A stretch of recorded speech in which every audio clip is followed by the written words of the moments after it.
Yeah, what up, base boxing basement? Should be watching the so-called big fights, the heavyweight fights. Anyway, we just had a Martin Bakole with Carlos Takam. Yeah, I thought Martin Bakole was based, was absolutely based because he came in at the weigh-in, right? I don't know, he weighs 300 pounds, right? And I'll get to that in a minute. But he came in wearing a Jesus is the Lord towel or something, right? Now, I'm not being funny, but this is Saudi Arabia. It used to be banned. It used to be banned to even do that, you know what I'm saying? But you know, you got to give him credit, Bakole. You got to give him credit for being based and having the guts to do that. You remember Usyk did a similar thing when he wore a crucifix.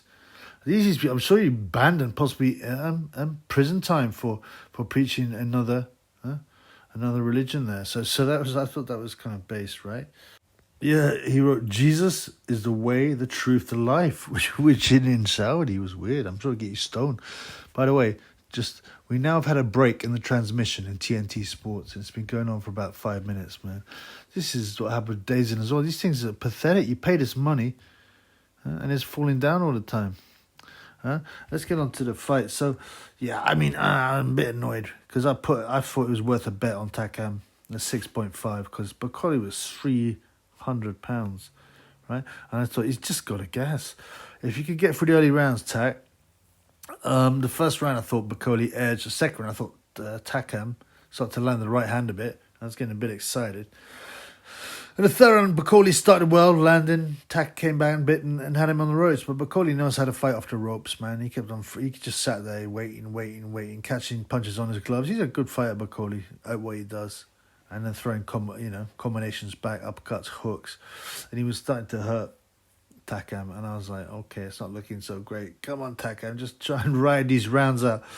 Round 4. Yeah, I mean, Bakole just starts beating up and hurting. You know, he starts beating up and hurting old Carlos. And it's, it's he's looking old, Carlos. He's tough, but he's old. And Bakole doesn't look like he's tiring either. He's throwing hard shots, swinging those shoulders, right? I end up knocking out. Well, stopping, the ref stops Carlos Takam, right? As Bakole was overpowering him, right? He was basically just bashing him up. The stoppage came 2:15 of the fourth round. I was disappointed for my bets and for my funds that I said this is a bet worth having, you know. I mean, it's not, you know. It's always disappointing to lose money. And I'd put about £20 on this guy. I really thought he had a chance.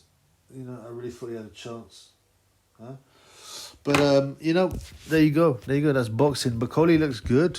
He said afterwards the reason he was £300. He's talking in the chubby African accent. He is happy. Bakole is happy, yeah? And he wants to fight for all the titles. And he deserves to. And, you know, the Scottish manager is desperate. This is his big shot of winning the lottery. If he can get Bakole a world title shot, then he knows there's a chance that he'd win, you know, because of his size and he got stopped by Hunter, but he seems to I don't know, man. He's powerful, yeah. He's powerful and he can box.